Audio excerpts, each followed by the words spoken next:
ये है wait scale machine. इसमें प्रॉब्लम था चार्जिंग का, तो पहले चेक किया जाता है वायर फिर ट्रांसफार्मर। जैसे कि देखेंगे ये है चार्जिंग एलईडी जो कि ग्लो हो रहा है, यानी ये वेट मशीन अभी चार्ज में लगा हुआ है।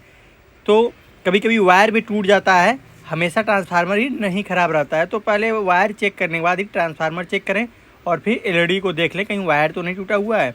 ये होता है इसका चार्जिंग सेक्शन। जैसे कि अपने पास एक प्लेट है, तो इसमें अगर कनेक्शन की बात करें तो यहाँ पे लिख रखा है TRF यानी ट्रांसफार्मर। यहाँ पे इसका होता है कनेक्शन, और ये इस साइड जो 3 वायर आपको दिख रहा है यहाँ पे होता है चार्जिंग एलईडी का